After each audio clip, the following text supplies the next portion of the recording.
What role has hyperinflation played in the state that Venezuela is in now? Hyperinflation is a symptom more than it's a cause of the state of Mhm. of where things are. I mean, what happened in Venezuela is that the economy spiraled out of control. People couldn't buy the stuff because the stuff wasn't being produced. There just wasn't food. There wasn't toilet paper for a long time. A lot of consumer goods were just disappearing. And the way the government dealt with that. So first, the economic collapse happened. Do you mind explaining what happened in Venezuela? Sure. So, Venezuela used to be 30, 40 years ago. Venezuela was the richest country in Latin America on a per capita GDP. On average, it was a very wealthy country. Now, it wasn't exactly a capitalist country. It wasn't a free country. It was like most Latin American countries. It had a clear distinction between those who had and those who don't have, and that wasn't necessarily based on how productive you were, how innovative you were. It was based on the family you were born into and the political pull you could have. So I'm not advocating the system Venezuela had when it was the richest country in Latin America. It just, in spite of how bad it was, it's just better than the system they adopted later on. And one of the reasons they were so wealthy, well, two reasons. One is Venezuela has the largest oil reserves in the world, more than Saudi Arabia. Now, to be fair, it's very expensive to get the oil out of the ground in Venezuela because most of the oil is in the ocean and it's expensive and requires massive investment in technology to get the oil. In Saudi Arabia, you basically have to poke the ground and oil comes up. I mean, it's very easy to get the oil in Saudi Arabia. So Venezuela had a lot of oil and had a semi-free economy, and you had a lot of businessmen investing there. You had a lot of factories they were producing, and Venezuela has very fertile land. So you had farming that was producing a lot of food. They were actually exporters of food. You had a very productive farming sector. So generally, it was a relatively wealthy country, although it did hold people, the poor were held down as poor. And there was definitely this class system in Venezuela, again, like a lot of Latin America, almost feudalism, where some people controlled the economy because they had economic pull. So, and of course, the solution to that is more capitalism, more freedom, getting the government out of the business of allocating resources and benefiting some at the expense of others and letting the economy just flow. So if you're young and ambitious, you can rise up and become poor. The problem with feudal societies is they hold the young and ambitious down. So there were a number of steps that Venezuela took. Even before Hugo Chavez was elected, the government at some point nationalized the oil company, the oil fields. They reneged on contracts with U.S. producers and other producers. So they started doing bad things even before Chavez. And as a consequence of that, the economy was not doing well before Chavez was elected. Actually, Chavez was actually part of a coup. He was a colonel in the military. He tried to overtake the Venezuelan government. It was repressed. He ended up spending some time in jail. But he did it in the name of the people, and he did it in the name. And the military government actually cut a deal with, or the government, not the military government, the government cut a deal with him because they didn't want to alienate his supporters. They didn't really punish him. And he became this popular hero of the common man because he was fighting against this corrupt government that was holding back poor people. So he got elected president, and he got elected president basically on a very socialist platform, a very populist platform. And he got a lot of support from Cuba, and there was this trade going on between Cuba and Venezuela. Venezuela would send Cuba money that it would generate from the oil fields, and Cuba would send Venezuela intellectuals, doctors, and kind of military experts. So in the background, even today, there were a lot of Cubans in the background. The Cubans all over Venezuela, they're really the people pulling the strings. They're pulling the strings of Maduro. They're pulling the strings behind the military. They're the reason why this hasn't collapsed completely and Maduro's out and there's been a replacement in government. So Chavez and the Castros were very close. Chavez brought in these Cuban experts, and the things they did was they collectivized farming. So they did land reform, and I'm all for land reform in Latin America because, again, I think there are these distortions of the past. But I'm for privatizing the land and giving farmers ownership over their own land instead of letting, in a sense, their feudal lords own all the land. What Chavez did is he collectivized it. He created these collectives and gave them so-called ownership of the land. And he basically did massive land reform all over Venezuela, giving collectives these farms. Now, we've run this experiment before, right? Collective farming is an absolute unmitigated disaster. It led to somewhere between 20 to 30 million people dying of starvation in Ukraine in the 1930s. It led to something between 40 to 60 million people dying of starvation in China in the 1960s. And it led in Venezuela to the fact that they can't produce food. And they don't produce food. But it wasn't just the farming. He then landed up nationalizing almost the entire supply chain with regard to food. So all the different food manufacturers, all the different food suppliers, I mean, food is a whole supply chain from when the farmer all the way to grocery store. There's a lot of people in between. All of that, or a lot of that, was nationalized by Chavez. And as a consequence, and by the way, given a lot of the economic profits that were generated from that were given to the generals, and that's another way that he gets the army on his side, is that the military commanders in Venezuela are also the people benefiting the most from the economic system that exists today. They get the profits. Same exists in most authoritarian countries. You need the generals to be happy, so you give them a lot of money. Then he nationalized the entire supply chain around oil. So it's one thing just to nationalize the oil company and the oil fields, but now he nationalized all the supply chain, and again reneged on a bunch of contracts with Western companies. And and then any company that he deemed really, really important to the Venezuelan economy was nationalized, was taken over by the government.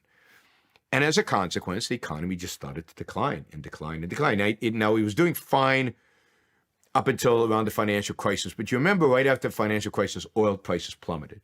And it was when oil prices plummeted that suddenly the little oil they were getting, they weren't investing in technology, they weren't drilling new oil wells, so there was but the little oil they were getting, when it was at $120 a barrel, there was money. They could give to Cuba, they could bribe, in a sense, people with that money. But as soon as the oil price collapsed, suddenly the true nature of the Venezuelan economy was revealed for what it is. And that is, there's no production going on. They're not producing food. They're not producing anything of value. And most of the businessmen during the 2000s and the early teens have left Venezuela. Most of the talent has left Venezuela. The government invested nothing in the industries that it nationalized. The government invested nothing in electricity, the grid.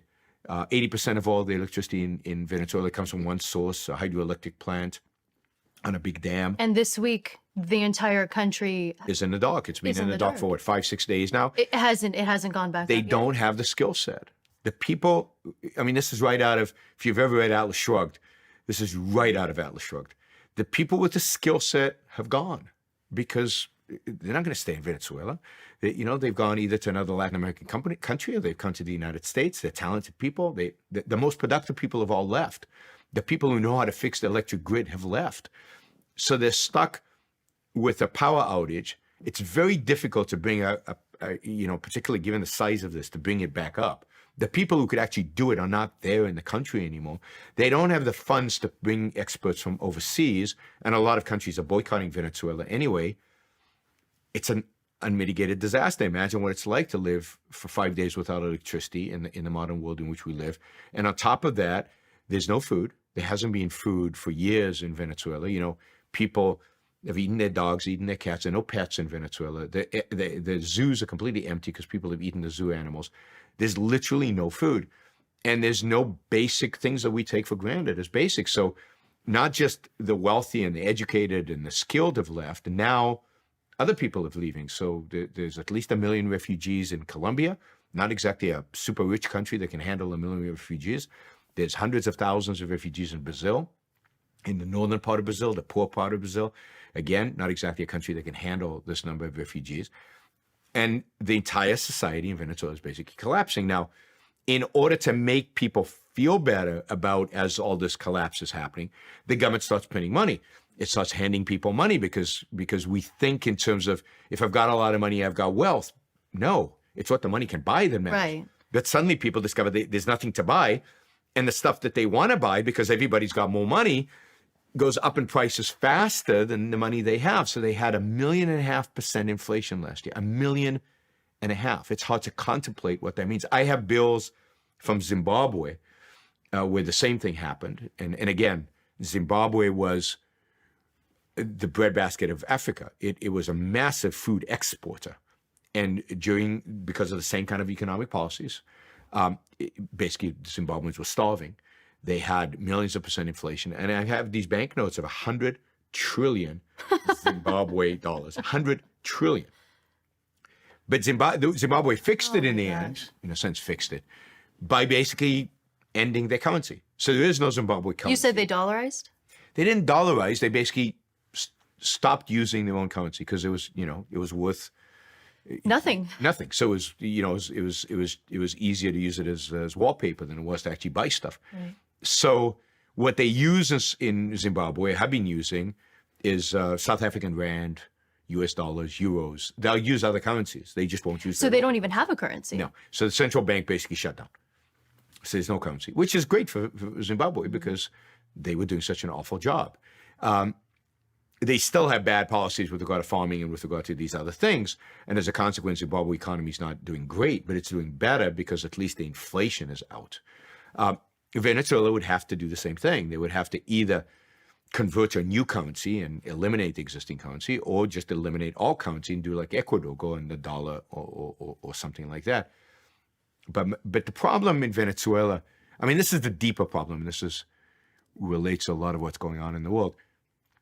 The problem in Venezuela is that the opposition is not that much better. So this guy who is claiming to be president and who is Nicolas opposing, Maduro? No, Maduro is the president, right? There's the opposition guy who's announced that he is president now, and that's the kind of the internal fight. He's the head of the equivalent of the House of Representatives in the United States. And he declared the previous election as fraudulent, and therefore he constitutionally becomes president. He's a socialist too.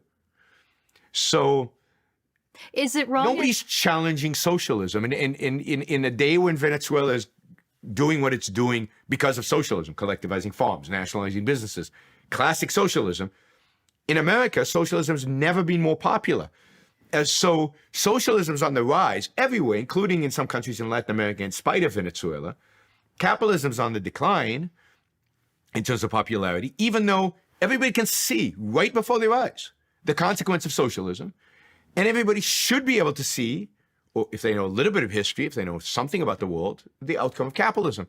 And yet everybody chooses socialism instead of capitalism. They choose poverty, starvation, and eating their pets over, the kind of world that is possible of great prosperity, great, life expectancy, great quality of life, great standard of living. They don't want that, it turns out. And to begin with, I wonder if I can ask you to capsulize. I know this is difficult.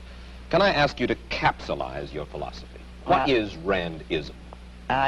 First of all, I do not call it Randism, and I don't like that name. I call it objectivism. All right. Meaning a philosophy based on objective reality. Now let me explain it as briefly as I can. First, my philosophy is based on the concept that reality exists as an objective absolute, that man's mind, reason, is his means of perceiving it, and that man needs a rational morality. I am primarily the creator of a new code of morality which has so far been believed impossible, namely a morality not based on faith. On faith? Not on faith, not on arbitrary whim, not on emotion, not on arbitrary edict, mystical or social, but on reason, a morality which can be proved by means of logic, which can be demonstrated to be true and necessary. All right, all right. Now, may I define what my morality is? All right. Because this is merely an introduction. My morality is based on man's life as a standard of value. And since man's mind is his basic means of survival, I hold that if man wants to live on earth and to live as a human being, he has to hold reason as an absolute, by which I mean that he has to hold reason as his only guide to action, and that he must live by the independent judgment of his own mind, that his highest moral purpose is the achievement of his own happiness, and that he must not force other people, nor accept their right to force him, that each man must live as an end in himself and follow his own rational self-interest. May I interrupt now? You may. Because you put this philosophy to work in your novel Atlas Shrugged. That's right. You demonstrate it in human terms in your novel Atlas Shrugged. And let me start by quoting from a review of this novel Atlas Shrugged that appeared in Newsweek. It said that you are out to destroy almost every edifice in the contemporary American way of life, our Judeo-Christian religion, our modified government-regulated capitalism, our rule by the majority will. Other reviews have said that you scorn churches and the concept of God. Are these accurate criticisms? Yes, I agree with the facts, but not the estimate of this criticism. Namely, if I am challenging the base of all these institutions, I'm challenging the moral code of altruism, the precept that man's moral duty is to live for others, that man must sacrifice himself to others, which is the present-day morality. What do you mean by sacrifice himself for others? Now we're getting to the point. One moment. Since I'm challenging the base, I necessarily would challenge the institutions you named, which are a result of that morality. All right. And now what is self-sacrifice? Yes, what is self-sacrifice? You say that you do not like the altruism by which we live. You like a certain kind of Ayn Randist selfishness. I would say that I don't like is too weak a word. I consider it evil. And self-sacrifice is the precept that man needs to serve others in order to justify his existence, that his moral duty is to serve others. That is what most people believe today. Well, yes, we're taught to feel concerned for our fellow man, to feel responsible for his welfare, to feel that we are, as religious people might put it, children under God and responsible one for the other. Now, why do you rebel? What's wrong with this philosophy? But that is what, in fact, makes man a sacrificial animal. That man must work for others, concern himself with others, or be responsible for them. That is the role of a sacrificial object. I say that man is entitled to his own happiness and that he must achieve it himself, but that he cannot demand that others give up their lives to make him happy. And nor should he wish to sacrifice himself for the happiness of others. I hold that man should have self-esteem.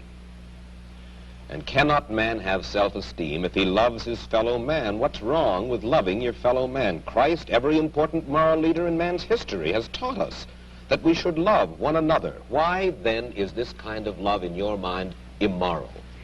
It is immoral if it is a love placed above oneself. It is more than immoral, it's impossible. Because when you are asked to love everybody indiscriminately, that is, to love people without any standard, to love them regardless of the fact of whether they have any value or virtue, you are asked to love nobody. But in a sense, in your book, you talk about love as if it were a business deal of some kind. Isn't the essence of love that it is above self-interest?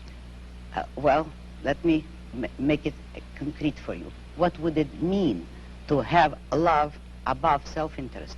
It would mean, for instance, that a husband would tell his wife, if he were moral, according to the conventional morality, that I am marrying you just for your own sake.